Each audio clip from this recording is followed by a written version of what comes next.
Kia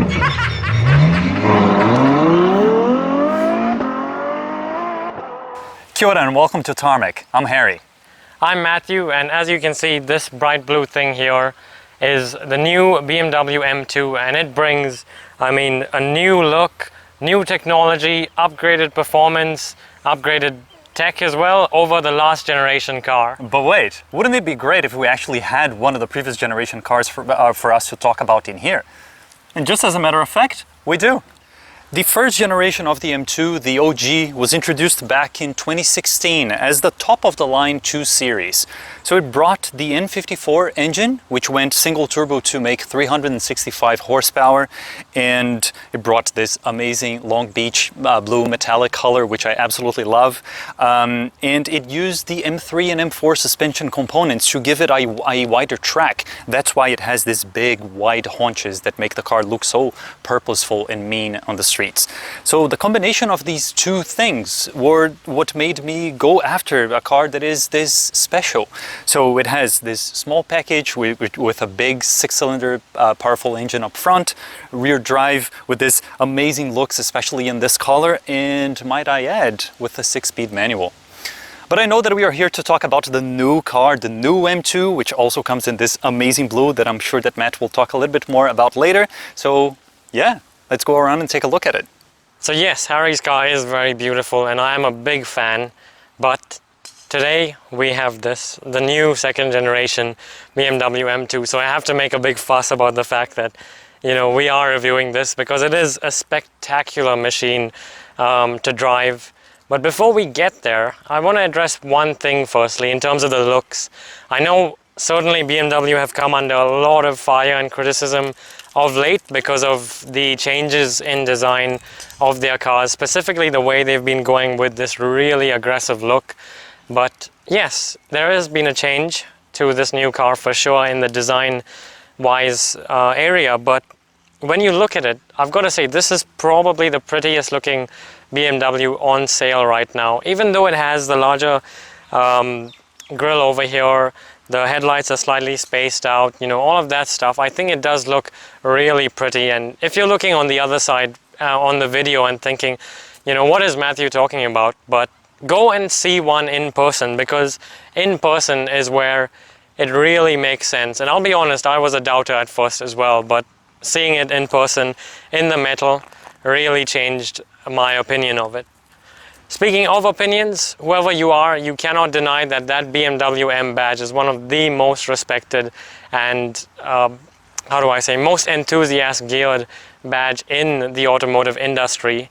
And this year, 2023, BMW M is actually celebrating 50 years since its inception. And so we have a little Easter egg over here, which is the BMW badge, or the roundel.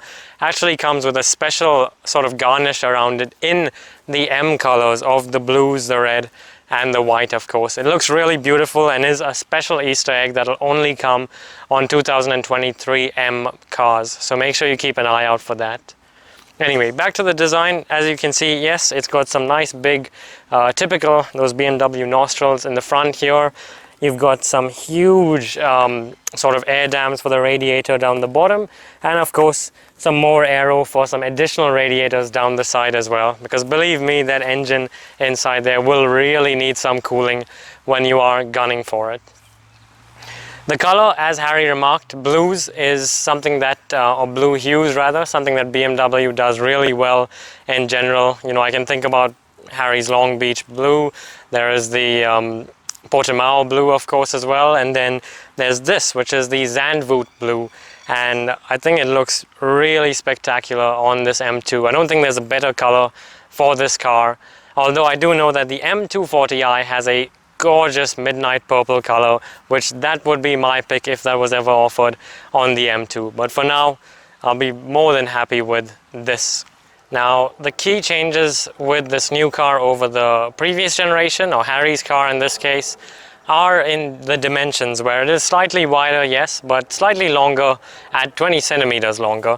And that may sound like a lot, it's probably about that much, but when you compare it in the context of a car, 20 centimeters is not a great deal, especially for the shot that I had planned to do, where this would be sort of hiding the first gen car behind it, but as we found out during planning for this video, that it's not so easily done with only 20 centimeters of an extension.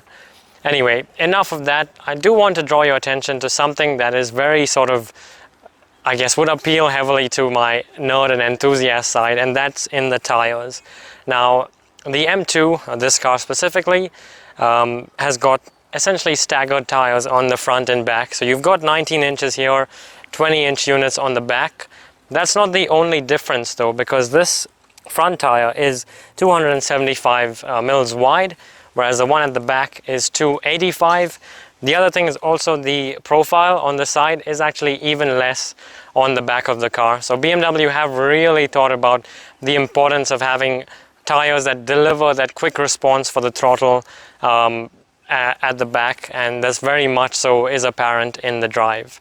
Anyway, as I move further down, it is obviously a two-door sports coupe, and you can see that very much the that coupe and that sort of sports aspect of it dominates the design, where you have these sort of big sculpted side skirts there.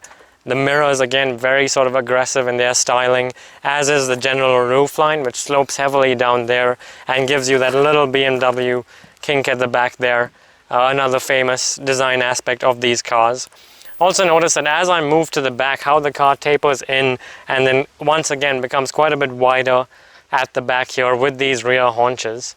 And although it may look like the car is actually wider at the back, that's incorrect, because it is wider at the front. And if you look straight on down the side, you can see that the front haunches actually overlap so much that they hide these rear ones from view when you're looking at the front.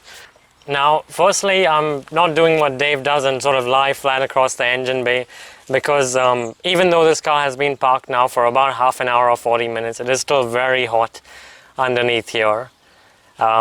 Anyway, for the car nerds among you, now you'll notice that the engine cover here has a proper BMW M power and an M logo, but you will know that the previous generation, or rather first generation M2, actually came with an N55 single turbo straight six, which wasn't actually a BMW M motor. So after criticism and all of that, BMW then fixed the problem on the CS and the competition cars by adding an S-series engine, and then we segue then into this new second generation car, which has an S58 BMW M Power M inline six dual twin scroll turbo engine. Wow, that's a real mouthful of stuff to get through. But now that we're here, this unit here, this 3-liter twin scroll turbo straight six, produces something like 338 kilowatts of power. You've got about 450 horsepower coming out of it, 550 newton meters of torque. All that is funneled through an 8-speed automatic gearbox, which goes through the rear wheels. And when you are, I guess, driving it normally, you will, well, the factory claim you will achieve an efficiency of 10.2 liters per 100 kilometers. So far we've been getting 12 with sort of a mix of average and sporty driving, but you can expect that if the sporty driving component increases, that fuel efficiency number will also increase. For the purists among you, don't be disheartened, because you can, yes, get it in an 8-speed Steptronic automatic gearbox variant, or you can have it with what's in Harry's car, and that's a 6-speed manual gearbox. So I left Matt do the review on the outside because I could be a little bit biased on the design side of things for the exterior, but on the interior I really wanted to be the one covering this, because after the time and experience that I have with my M2, there is absolutely no question that this now feels like a proper M product, whereas you could argue that mine didn't back in those years. There is so much M goodness in here everywhere that you look. I mean, look at this dashboard. It's full of carbon fiber, and it's this amazing work with the alloys as well, which I know are plastic, but they really look very, very cool and definitely bring up the experience of a more sporty car. Then we have these amazing seats, and these are not even the option carbon bucket seats that you can get. They have the M colors on each of the wings, and they also have this M2 badge that lights up at night. It's really cool. coupe. The same sort of treatment goes into the doors as well, where you have the same 3 colors of the M badge that light up at night, and the red part of it even becomes the warning when the door is open. So a super cool touch that uses an element that is already in the interior of the car. As you look into the center console, the carbon fiber is still everywhere, and one of the big things that you can see in here is that they are still sticking to a formula that works. Even though some of the commands went into the screen, and we will talk more about that, the majority of the things that you interact with the car still have physical touches, and the majority of that is done through the 8th generation of the iDrive system that is controlled through this rotary knob, and it's industry leading. It's really good. A little bit to the side, you get the shift gear that also has the M badge on the top embossed into the leather, a little bit of the stitching with the colors in here, plenty of stuff for you to play around in this center part of the console, and of course everything that it changes will then be displayed in the center screen in the console. So let's take a look at that. And what we have here is a 14.9-inch instrument cluster in the center of the console, and just quickly going through the options in here, you can see how good the layout of the information and the definition of the screen and the levels of black are. I mean, I could easily come in here and watch that the Lord of the Rings trilogy that I was mentioning before in this screen, and I would not be disappointed. But I digress.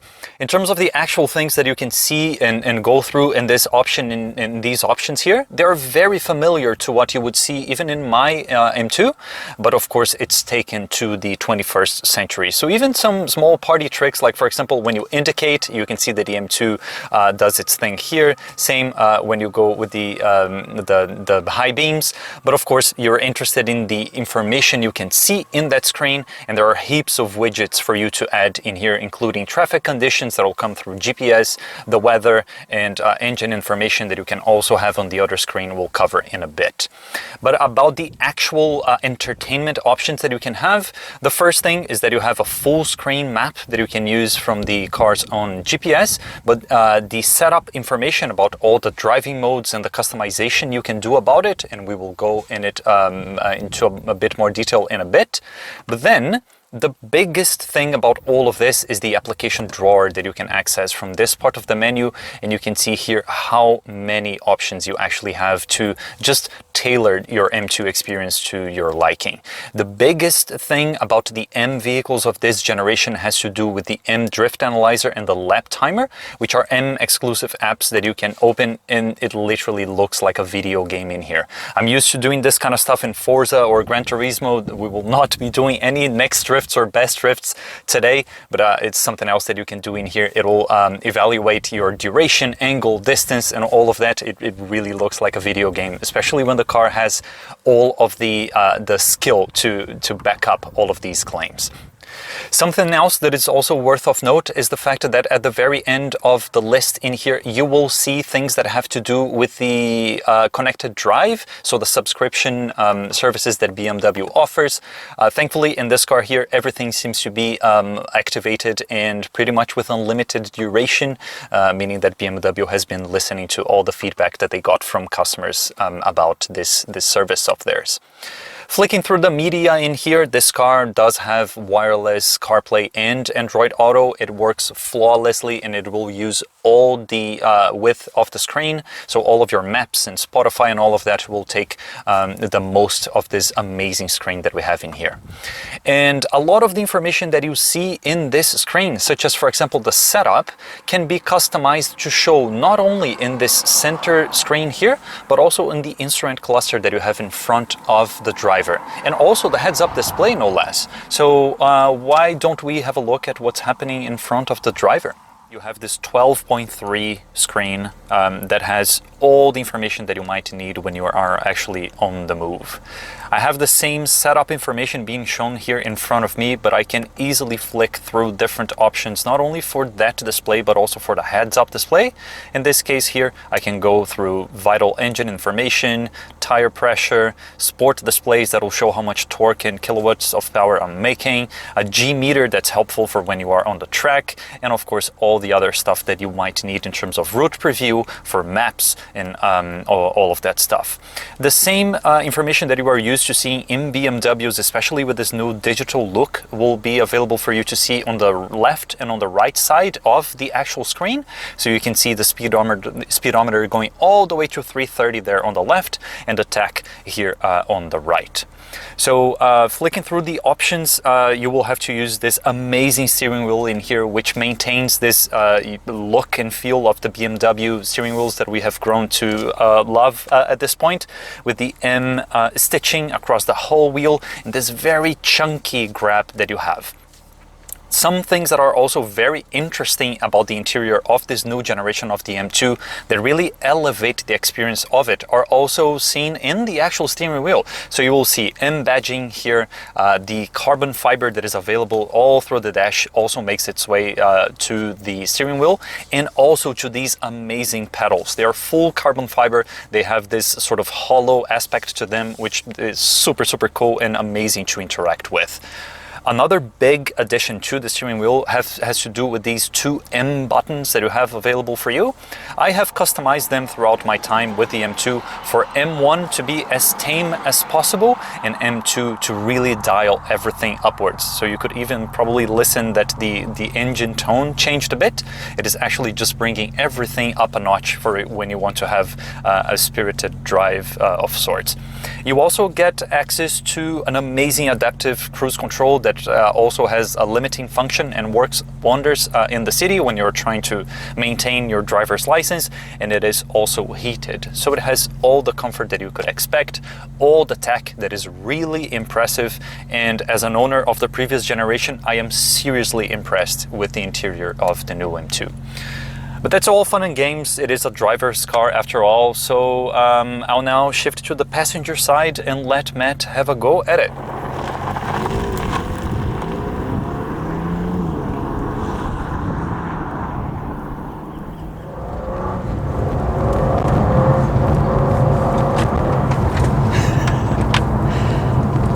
And there you go. That was a what should I say, an extremely reserved launch on my part, but I've got to say it takes very little to make this car spin the wheels and get the back out, and get it fishtailing rather, as Harry will know, I'm sure, having owned and been familiar with the M2 of the past. That's very true. Yeah, that's one thing that the M2 has been sort of known ever since it was introduced, that because of the short wheelbase and the power that it puts down, and of course the M diff that is super quick to lock, it ends up being a little bit snappy. I get the feeling that this new one is a little bit less so, probably because it's a little bit lengthened, but it's still very much an M car, and if you give it enough of the beans, it will step out, which is awesome. Absolutely. What they've done, you know, taken the 2 Series Coupe, applied the M package to it in terms of the body, the design, and then of course you have the performance bits, which then come with that loud quad exhaust, that, you know, engine at the front that makes so much power, 450 horsepower, sending it through to the rear wheels. I can completely get now why people love the M3s of the old, why certain people are big fans of the M2 as well.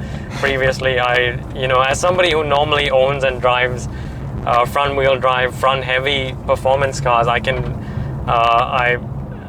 totally a convert now as to the front engine rear wheel drive approach, because this is just sensational driving around corners, and yeah, it's a lot of fun. Yeah, I think that it cannot be understated how much this is like a real realization of the M car for the M2.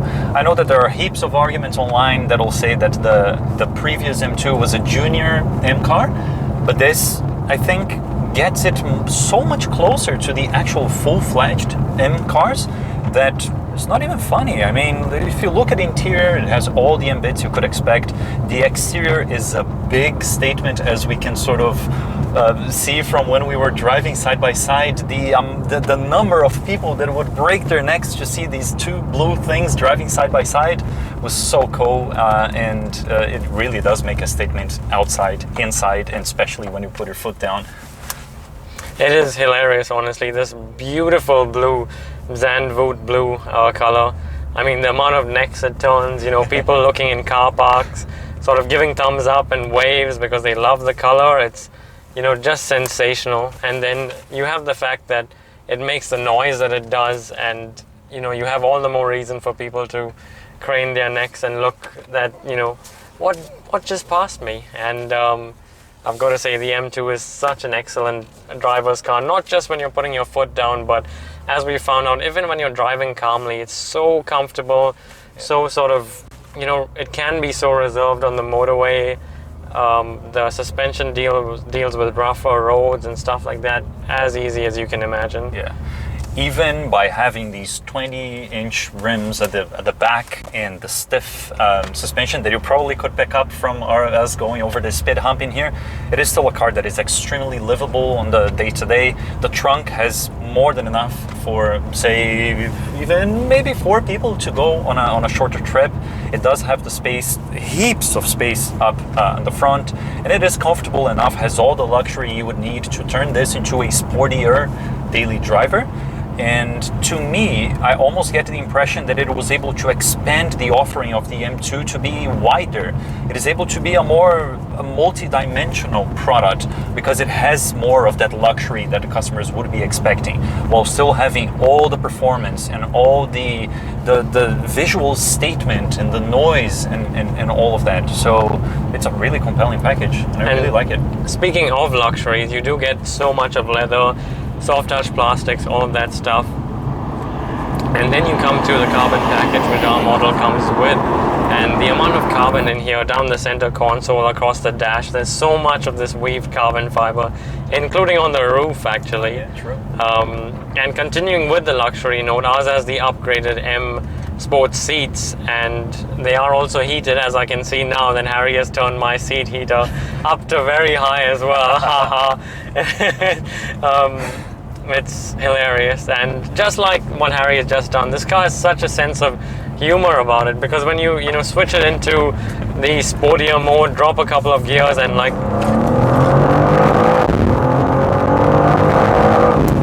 do that, it just takes off sensationally, with so much noise, so much theatrics, so much drama. Yeah, that's one thing that really stuck with me during my time with the car. It has a lot of theater around the way that it does pretty much everything. You get inside and then the screens do their song and dance, and then you see all the amazing things that this new piece of tech can do. And then the cold start is amazing and super loud, and will get everyone in your neighborhood to know that you got the big guy. And then you do a pull like this, and the shifts are crisp, and they really sort of go through the whole car in your butt, and then you are shoved back into the seat. My car, I know it is quite a bit of lower on the kilowatt figures, but it never does all of this with this amount of theater around it, to the point that when I go on sportier drives with my partner, the time I did this with the M2, I got the slow down way more frequently than I do with my car. So if that's to be trusted, then there's your measurement. That's and what Harry touched on just now, as he said, the automatic gearbox. Yes, I know with two-seater, or rather two-door, front engine, rear wheel drive sports cars, that word almost seems like a curse word, automatic gearbox. But I think the two of us have sort of come to a conclusion here that it suits this car so well, and I think frankly is the better option, even with considering the amount of power you have on hand here, how quickly it needs the next gear when you're really putting your foot down. Mm-hmm. The automatic gearbox gives you all of that, and the comfort of, trundling down the motorway in traffic, whatever, it'll do its own thing. And it's not like what we know of torque converters. The shifts are so direct, so quick. It's just amazing. Yeah, interacting with these pedals is part of the experience because they're really cool, and the response that you get from the gearbox not only can be customized, but it's already very good out of the box. And I know that you're probably now typing in the comments that a sports car like this should be had with a manual. But even though my M2 is a manual, I was never a big fan of the manuals from BMWs. They're a little bit rubbery, and they try to do too much for you, for not allowing the car to stall or maybe doing the rev matching. And the fact that you only have 6 gears means that you can only enjoy that big pull from second gear, and then you're above motorway speeds anyway. So this, by having the 8 gears and having them so stacked on top of each other, means that by using the pedals you can really enjoy that shove from the turbo and the build up of power more times before you actually have to go back. And I mean, look at those downshifts. The build up so of power like this. Yeah. So yeah, I know that it is a controversial statement, but I sort of have to use this to back it up. I really like the way that this drives with an automatic. Absolutely. I think also adds to the fact that makes this such a good all-around car. You know, we see sports cars and we see, you know, sports coupes, stuff like that. And the fact that this bridges the two, it combines the luxury so well with the performance aspect, is not something that we often see. And the fact that you could take this on a track and it would be comfortable there, but it would also be comfortable on your drive to work, right? And not to mention the boot space. You can put shopping in there. I had my family, my parents in the back there last night, and they were slightly uncomfortable getting in and out, admittedly, but they could get in, you know, enough for a decent drive to town and back. So it is so usable, but still so quick. Yeah. And so performance orientated, but still luxurious. It's an amazing all-around car. Yeah, BMW have always been famous throughout the years for being able to provide like a one-car solution that was sporty enough for the spirited drives while still having the comfort and the quality that you would expect from a German car. And the M2 is absolutely no exception. One thing that was still a surprise to me is that even though it's grown by quite a big amount for one generation to the next, the rear space is still a little bit compromised, to the point that I also put my in-laws in that seat and went for a longer drive, and we had to bring the seats forward. So it's not that M3 level of comfort, of knee room and headroom just yet, but for the 2 people that are on the front and maybe smaller people for shorter drives, it is absolutely more than usable. The boot is big and all. Visibility is incredible as well. Yeah. But who cares about the people at the back, right? And the visibility and all of that stuff. What you want to know is will this put a smile on your face? And I think we can probably concur that yes, it will, and a big one too. A big one.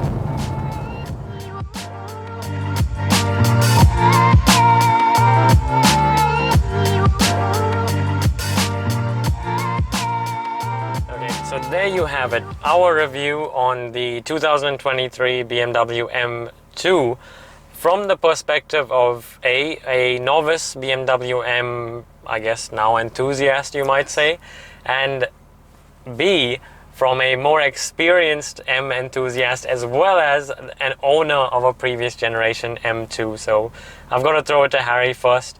What do you think? Does this hold a candle to your car? I think that it was a very positive surprise and experience with the M2. I know that a lot of people will have their own opinions about the design. Even as an owner of the most beautiful BMW of the last 30 years, I have to say that I've grown to quite like the design of this, especially in such a cool color. It definitely looks way better in the metal, and you have to see this to appreciate how imposing and how amazing it looks. Then you come into the inside and you see that it was given the proper M treatment inside. I mean, look at those seats, they're incredible. And there's all the tech and all the performance you could want. I think that it builds up on what the M2 was ever supposed to be. And I really like this. I don't get much of the criticism that it gets. And to me, I was only left with the positives. This is an amazing experience and proposition from BMW.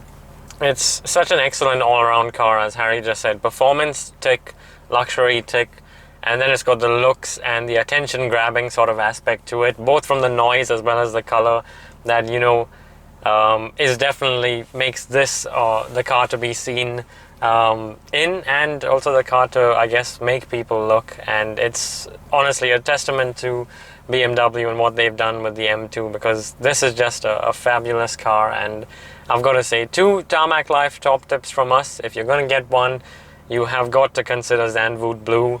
It's No a question. spectacular color. And secondly, gearbox choice, at least take the automatic for a test drive, because you will be mind blown by how capable it is and how well it suits this car. No question about that, and that's coming from a manual owner. I definitely support that decision. Thanks for watching, and I think it's probably about time we go and burn some more fuel and go slither about. So we'll catch you on the next video, and make sure you subscribe. It'll be somewhere around here, and we'll see you on the next one. Thank you. Bye. Bye.